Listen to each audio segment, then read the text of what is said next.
Count money, man. Stack riches. Try and told him I'm a beast bud. What's up, gang? Welcome back to another episode of the GRINDcast. Get ready. It's a new day. We got the boss man, Coach Robert Morris, head coach Robert Morris here as a special guest, Bernard Clark, a.k.a. Tiger. We got Rambo Dell, Steve Dell in the house also. And so let me give you just a quick background on, if I could, Coach Absolutely. Tiger. Can I call you Coach Tiger? Coach Tiger's perfect. All right, Coach Tiger, we have Orange Bowl MVP, two-time championship player at Miami. That's, I'm assuming, the Hurricanes. Former player for the Bengals and the Seahawks. Current head coach at Robert Morris University.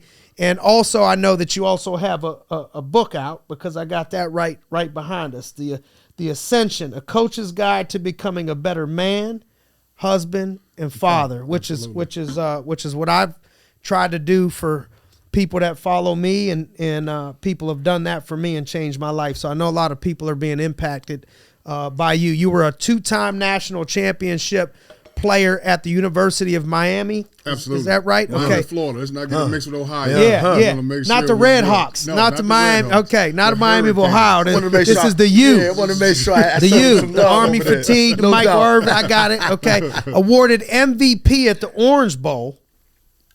That don't happen too often. And played linebacker for the Bengals and the Seahawks. And so, when I go through all of that, people see all of the good stuff, all of the championships, Orange Bowl and all that. And what used to drive me crazier, because of the work that goes into it, is when people would say, oh man, it must be nice to be able to, do that. Must be nice. But there's a lot of things that people miss in the process of becoming a head football coach, or in the process of what happens before winning an MVP of an Orange Bowl, what happened in the dark. Absolutely. And so what would have been maybe some of the work, some of the things that go into the wins and the things that you've done in life? What are some of the behind the scenes things that it takes? Well, the biggest thing I always tell people, when I was at the University of Miami, there was a sign, and the sign went from the training room all the way to the locker room.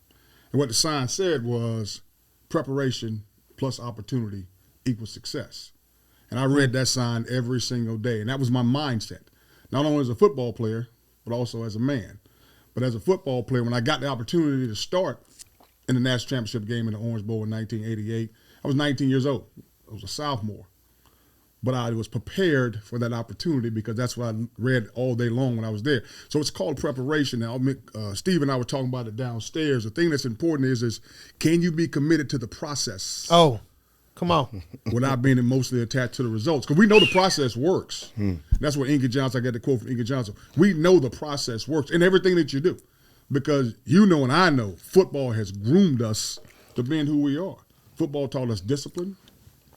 It taught us relentlessness, taught us trust, honesty, dedication, all those things going to being a successful man in life. And that was the biggest reason for the book more than anything else. Amen. So coaching young people. Yes. Young people, which we were all at one point, right? Mm-hmm. So we can relate.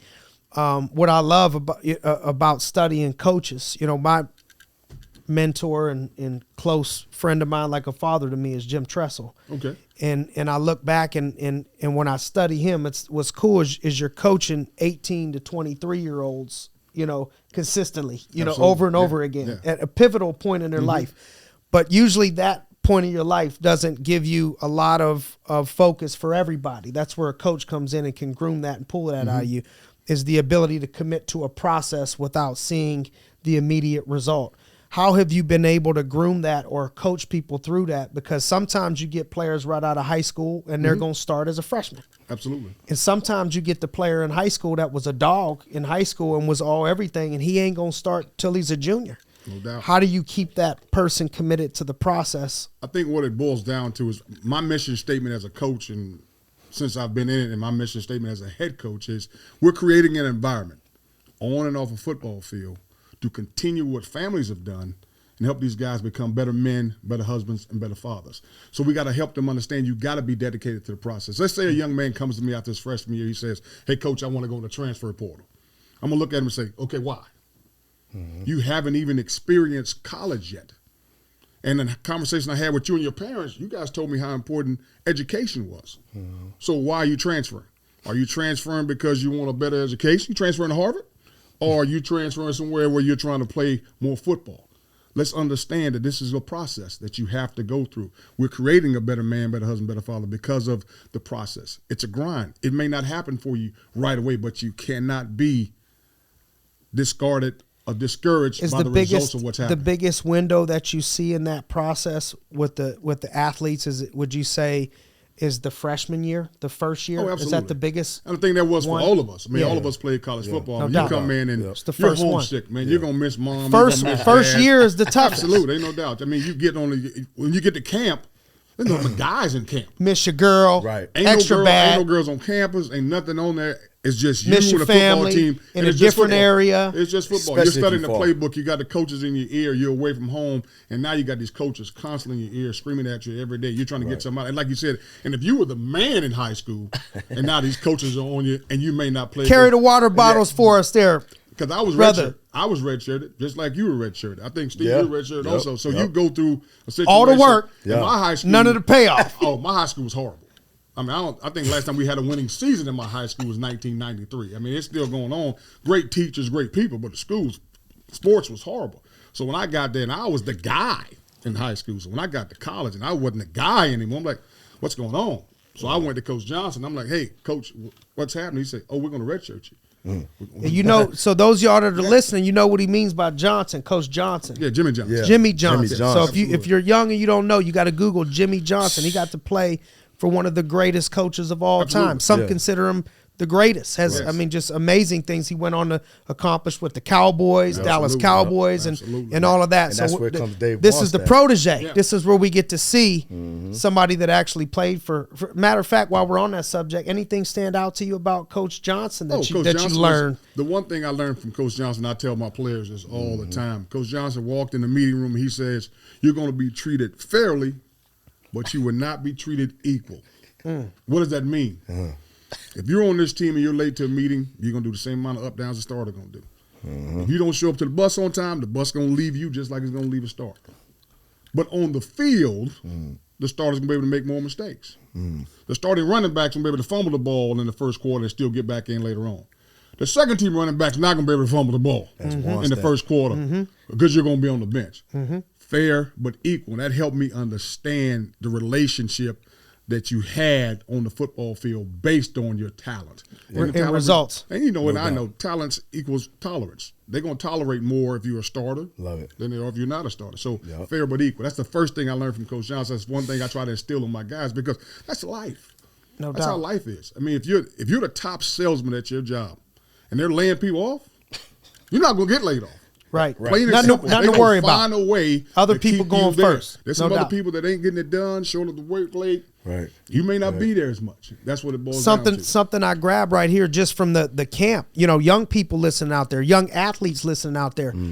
I wanted to quit my first year Who of didn't? college. I was looking at I was looking to transfer. Taking plane This tickets. is bullshit. I ain't playing. I went from state title to not playing in the cold, Yes. in Erie, freezing, and winning that mental battle to understand when you went into to high school as a freshman, we got to start that process over again a little bit. We got to prove ourselves. Everybody had some accolades now. Right. So we're coming through, and I want to encourage you, you know, that the people that quit are typically the ones in that first year. If you could just stick it out that first year, that first year, over time, it gets better and better and better and better. It gets much better. Everything that stands out to me personally that came with greatness, I've thought about quitting, at least in my mind. I just never told nobody. I thought about, man, let's stop running these sprints. Let's stop playing ball. It's too hot. All my friends are kicking it in the summer. Man, I ain't playing. I'm short. The next two dudes above me are junior and a sophomore, 6'1". How I'm gonna get on the field? You start creeping that into your mind. Marriage gets hard to think about. Oh man, maybe I'll be better off.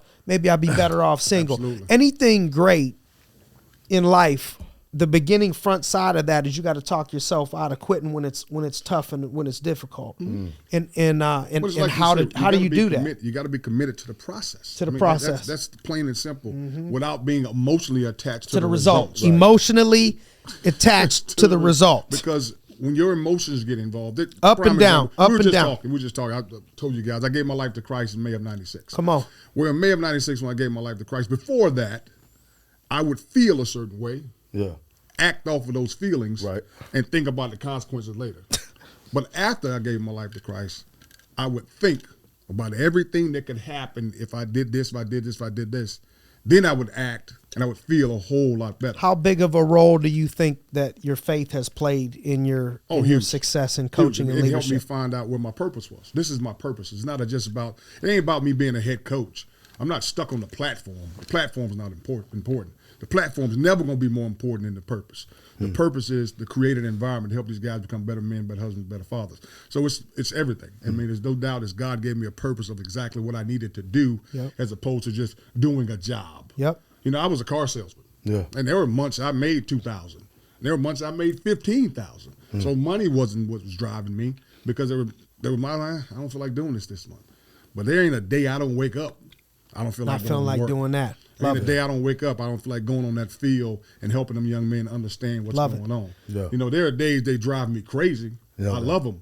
I love them, but I ain't got to always like them. No doubt. You know, I remember them days. I'm sure my mom and dad don't always like me. Or, you know, they didn't like me when I was a kid, but they always loved me and they always cared about me. So I'm always loved these guys. But there are days I go out there, I want to get after them more. Yep. There's never a day I go on that field like, man, I don't want to be on this field. So I want to come back to that and ask you about loving them and still hold them accountable. But let me ask Steve, you coached together. Didn't y'all coach together? Yeah, no doubt. Where did y'all coach together at? Tell me what you grabbed from him, what you saw in him when you guys were there. Well, first of all, I'm back on the GRINDcast with my Welcome back. Let's go. Back. Come on. Hey, they let me back on here. They let Rambo back on here. Let's go. Appreciate it.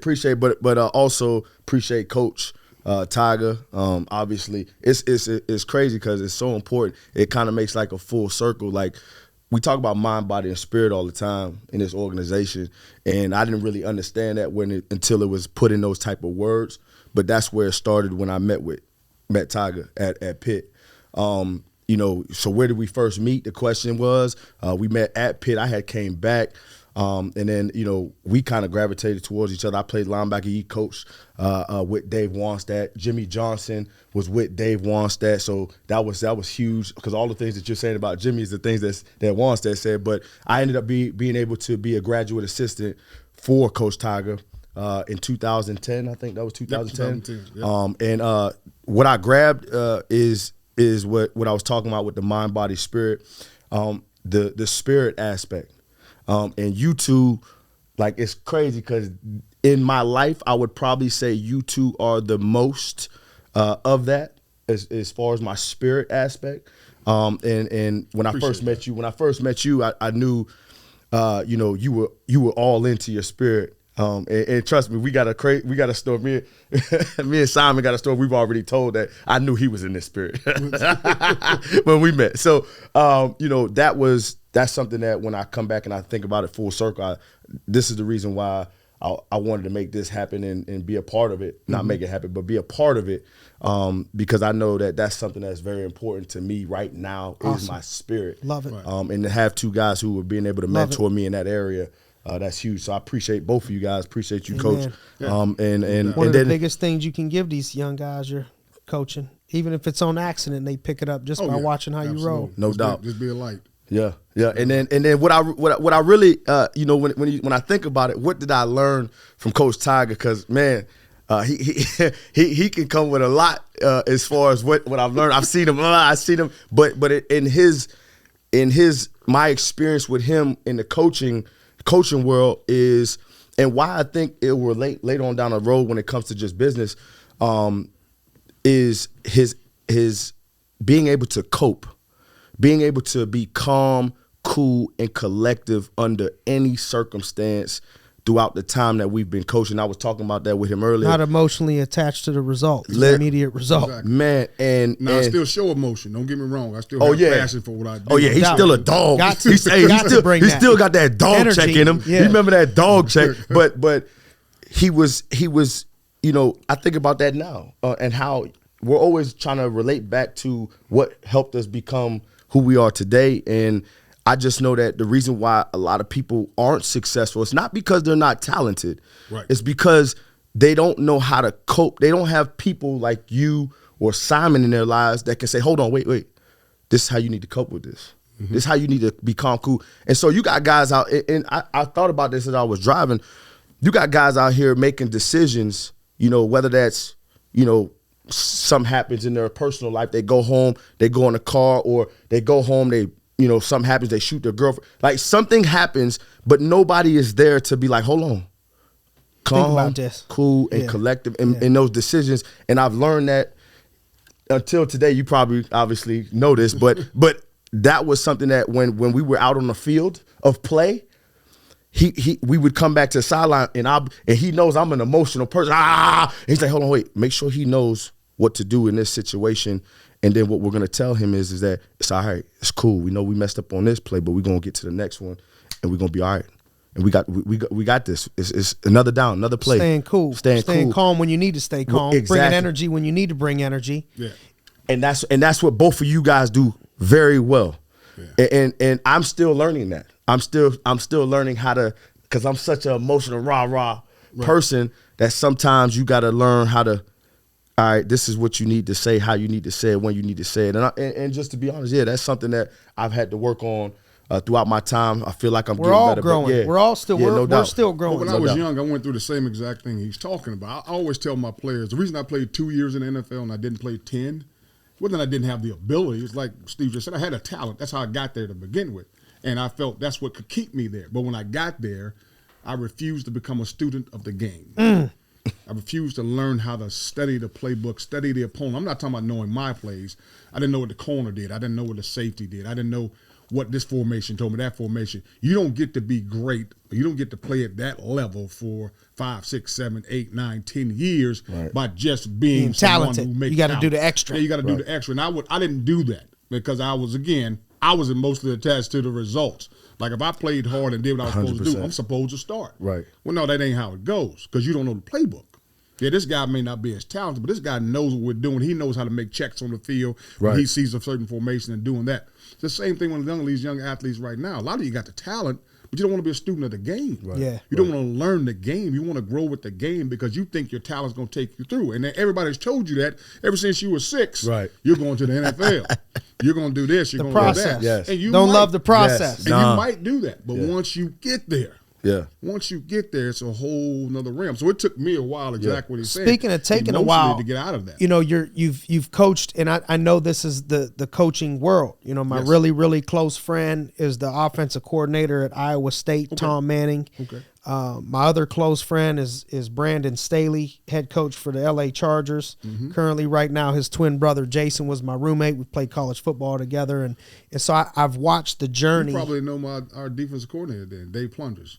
I don't know him. Okay, but he knows Brand. That's why I was saying, okay, good. Gotcha. Go ahead. Yeah, and our O coordinator in college is the same Lombardi. Joe Lombardi is the O coordinator now with the Chargers also. Okay. So I just follow. You root for your boys, right? So absolutely. I followed the journey and been around the game, and so I know that to be a head coach or to continue to progress in the coaching world, typically there's a couple jumps and moves, and you don't get to just work directly with the team you want to work with right now. There's a little bit of jumping around that happens. And so I think, I looked on there, and from your start, I think you've coached at, 8, 10 different teams, moved around a little bit, and all of that. So tell us about, what people don't see in that process over 20 years, or whatever. Well, the important thing about what you just said is that you learn and you grow wherever you are. That's what it boils down to. A lot of people stop somewhere and they're upset that they're there. So they don't learn anything. They don't grow because it doesn't matter if you like a guy. I'm going to wait till I'm the head coach, and then I'm going to have a positive attitude. Right. Trust me. Give me the head coaching job and watch how positive my attitude is. With 100 more problems. It was the process. It was like, okay, wherever I land, I'm going to learn something. Even if I was at a place where I didn't feel a coach was doing it the right way, whether it was the defensive coordinator or the head coach, didn't matter what I thought. This is this man's job. It's my job as an assistant coach to see him succeed. Because if he succeeds, then I succeed. That's how you got to look at it. And you got to learn everywhere you grow. And I wrote about it in my book. Change is inevitable. Growth is a choice.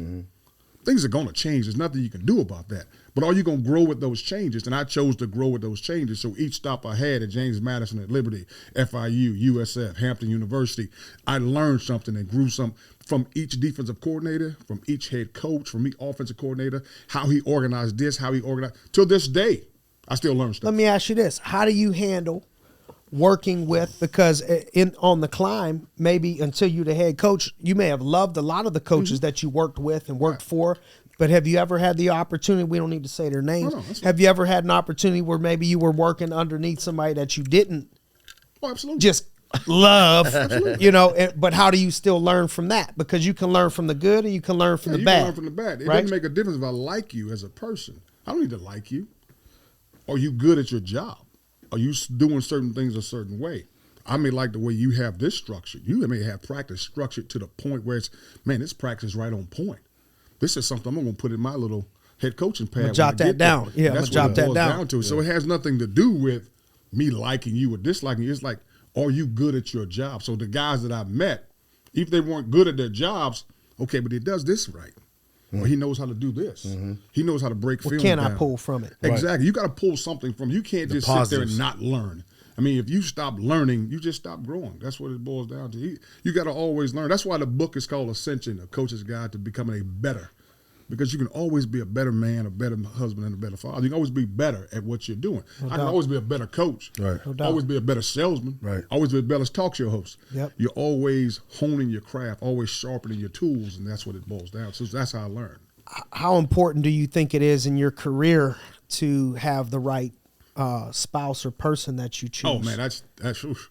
My wife's my rock. You know, there have been times where, you know, I've gotten fired, and I'm like, even when we were at Pitt and we won the conference championship. Yeah. I'm on the road recruiting, and we get fired. Part of the game, yeah. Part of the life. So I called my wife, and we got fired there. Then next year I go to Colorado State, we get fired again. So I remember sitting down. I'm like, I'm done. I got to go find a job. I'm going to become a truck driver. I'm going to come do something else that has more stability because I'm putting her through this. My wife looked at me and was like, you're a coach. That's what you do. What a dog. And she's like, I got this. What an unbelievable and my wife's a woman. flight attendant, and I didn't work for like 9 months. She's like, go home. I got this. Someone's going to call you. I'm taking care of this. Don't worry about it. She's my rock. She's always been there. So there's no doubt that she's I always tell people, there's a lot of women I could have lived with. Couldn't do this career without a woman like that. There's a lot of women I could have lived with. No way with. you could be a head coach moving all over the place without that. I couldn't live without. Calm, cool, and collective. Oh, there you go, right there. Because I was calling Tiger.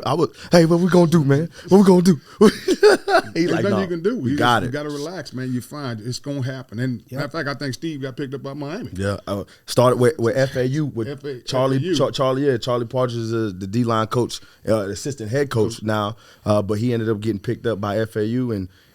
End up calling you right back to the house, 15 minutes away. So back close to his daughter. That's a big one. So it's there. So when I went back, because we kept a home in Tampa, when I went back home in Tampa, my wife's like, I got this. But it's important that she's there. It's important. Are you from that area, Tampa? Born and raised in Tampa, Florida. Tampa's my heart. Yeah. My family lives all the time. Okay, nice. I go down to Clearwater absolutely. all the time on the beach to go visit everybody. I'm going to Jamaica to get married, but after that, I'm going to go back and hang out with moms down there. I lost my pops in 2019, man. Mom and pops were married for 59 years. So what an example. Yeah, exactly. So that's what you get from your mom and pops that you can share with us 59 years. Absolutely. No, those are my first leaders. You know, that I always tell people, my mom told me, give everyone respect. You know, everybody say you have to earn respect. Not true.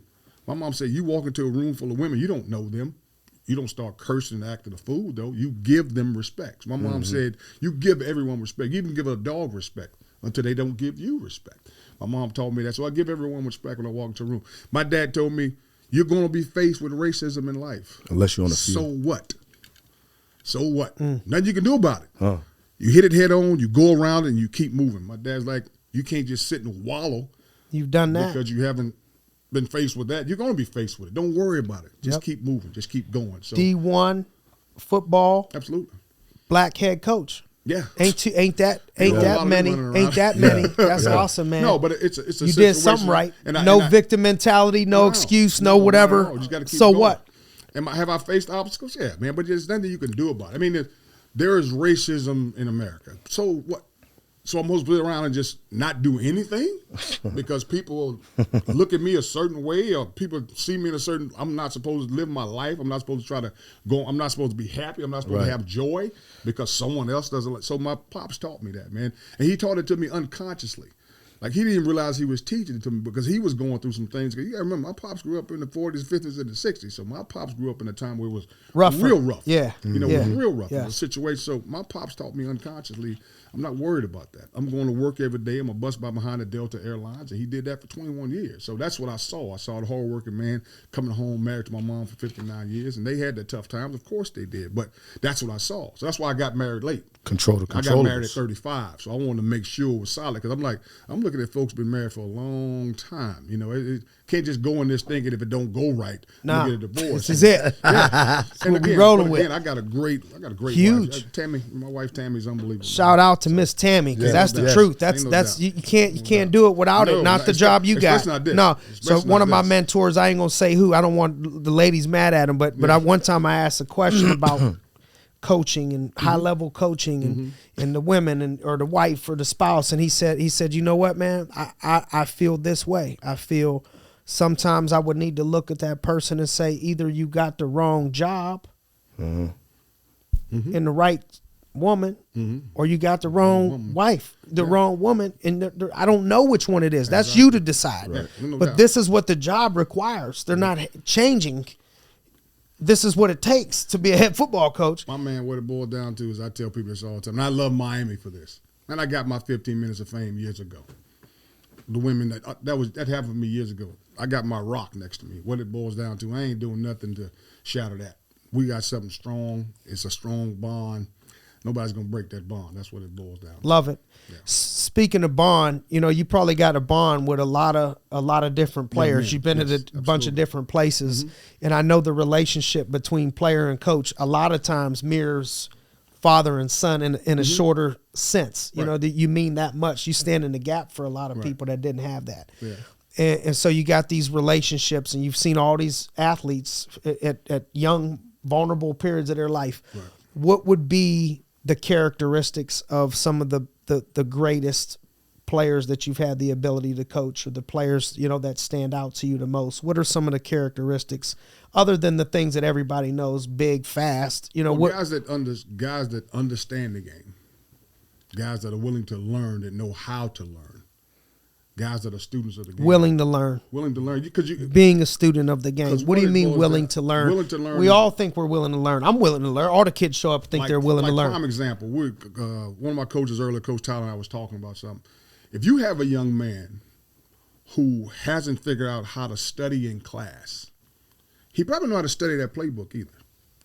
So he has to figure out what's best for him. When I first became a coach, because I told you I wasn't a student of the game. So when I first became a coach, I locked myself in a room and I drew up every formation that the offense had and drew up every defense we had because I'm a visual learner. I have to draw stuff to see it. Well, how do you learn as a player? What's going to help you pass that grade? When I was in high school and when I was in college, I had to write down the answers. I couldn't just memorize them. I had to write them down because that's how I remembered them. When I got to the answering on test, I wrote this down. This was the answer to this. So how do you learn? That's probably the most important thing. Guys, you know, are students of the game, and guys that are dedicated and they love football. But nowadays, guys just love the media. They love the social media. They want to be on Twitter. They want to have this play on Twitter. They don't love the game. You know, that's the whole thing. Guys that love the game, probably guys that know how to learn. Guys that are students of the game, and guys that love the game. Those are the guys that always stick out. But those aren't the thing about it. It's crazy. I'll tell you a crazy story. There's a young man that called me on the phone not too long ago when my wife and I went to Dallas 2 weeks ago for one of my buddies from college, Russell, Maryland. Russell played with the Cowboys, played at the University of Miami with me. His son graduated. He just went to SMU. So we went out there to Dallas to hang out with him. And I got a call on the phone from a young man who was a walk-on on our team last year.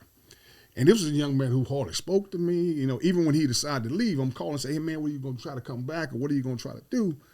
The phone rings. I look down and it says, Jabril. I'm like, I pick the phone up and say, Jabril, what's up, man? How you doing? I've been trying to get in touch with you. What's going on with you? It's like, Coach, I just got to tell you this.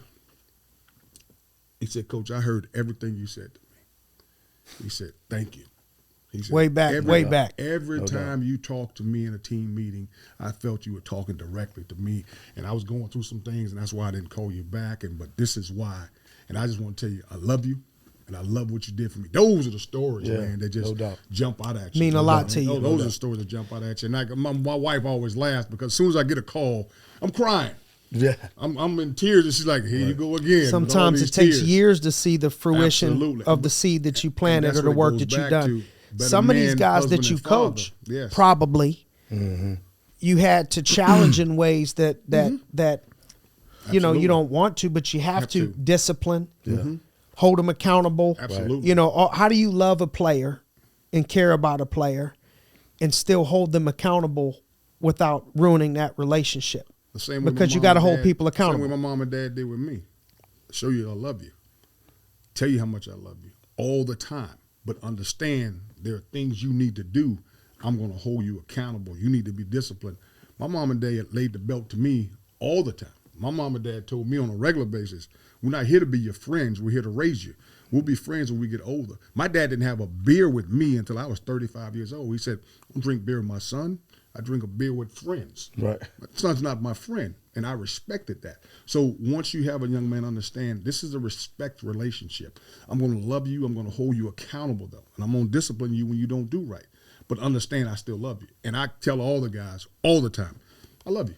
And Amen. I think that's what's extremely important. Let me ask you, Steve, what do you think, you know, as you've played the game, you've coached the game, and now you've played the game of business, coached the game of business.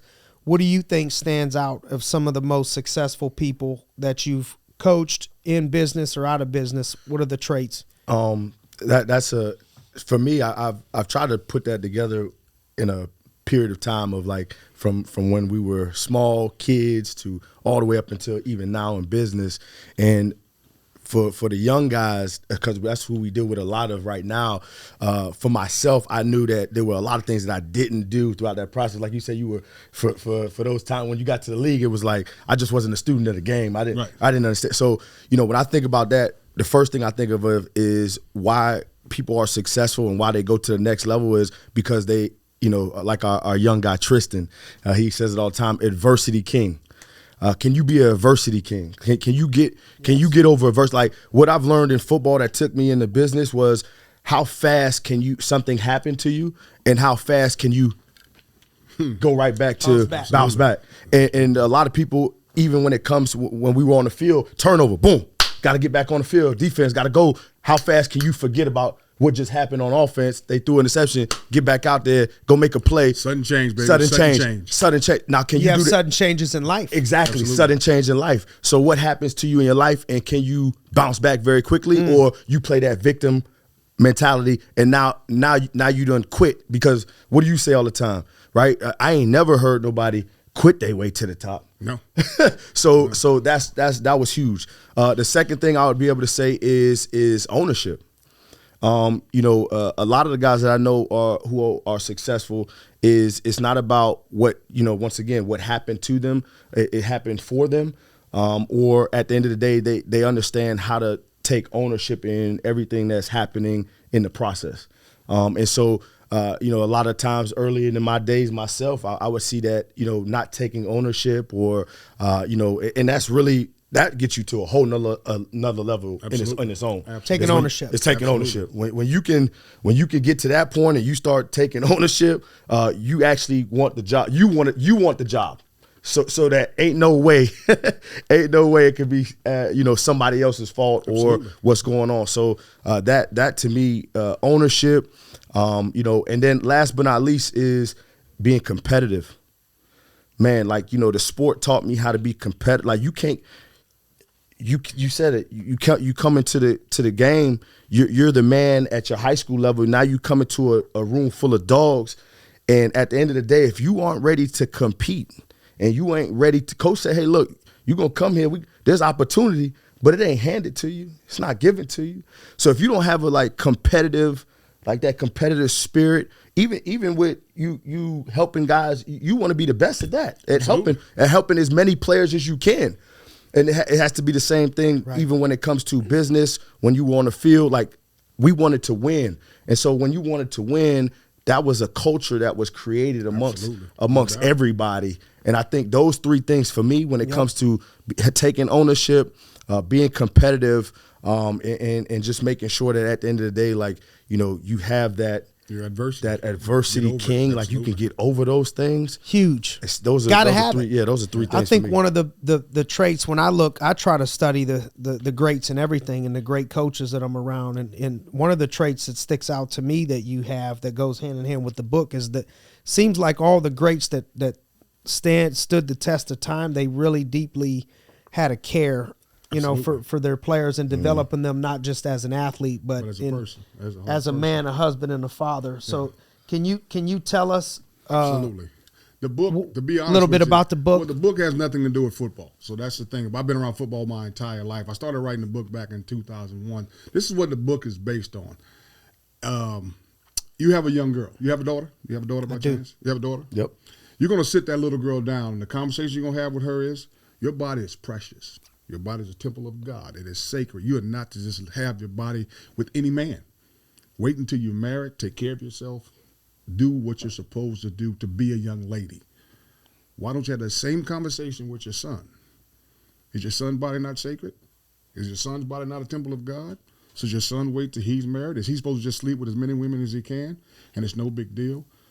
Teach your son self-love. And that's what the book is all about. Just to give you a prime example, this is an example I give most guys because, as we talked about earlier, the way to get guys' attention, women, money, and sports.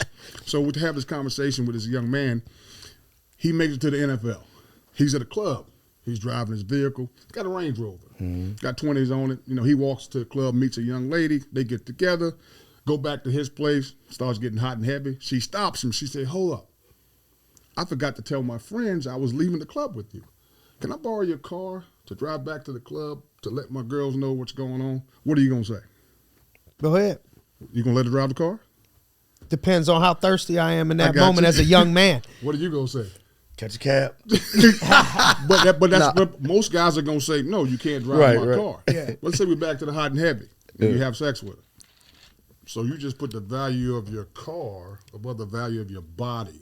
You're going to have sex with this woman. You know her last name, but you won't let her borrow your car. Right. You're going to have sex with this woman. You don't know her last Depending name. how thirsty you may are. get Right. pregnant. So that's what I'm saying. That's what it boils down to. So men put the value of cars, or put the value of things above themselves, above their body. So it's a book about self-love, Wow. really. But challenging men a lot. But it's definitely challenging men, and it has questions at the end of most of the chapters, and that's what it talks about. Another scenario that's crazy that I always tell people: I'm talking to a group of college students, and most of them are women, and I'm having a conversation. When I tell a young lady, I say, "Hey, God takes you out. You guys go out for 3 months. Every night he comes back home, he gives you a kiss on the cheek, but the relationship's going great. You having a good time with him, he's having a good time with you, but every night he takes you home, it's just a kiss on the cheek. After 3 months, what's the first thing you're going to think about that guy? In unison, the women said, he's gay. What's the second thing you're going to think? He must be bad in bed, or he ain't working with much. Yeah. What's the third thing? What's wrong with me? He hasn't tried anything. So as a man, what are you thinking? If I don't try something, she's going to think I'm gay. If I don't try something, she's going to think I'm bad in bed. If I don't try something, she's going to say what's wrong with her. So it's a warped way of thinking until we teach our men that your body is precious. It's a temple of God. Yeah. It's sacred. You can't just be sleeping with every woman you see. It's more important. At least get to the point where she'll drive your car and you're okay with it. Or at least get to the point where if I spend the next 18 years with this woman, it's okay. Because there's a chance. We all know how babies are born. Yeah. It ain't a mystery. There's a lot of mysteries in the world, but where babies come from ain't one of those. Simple process here. It ain't no mystery. Yep. So 1 + 1.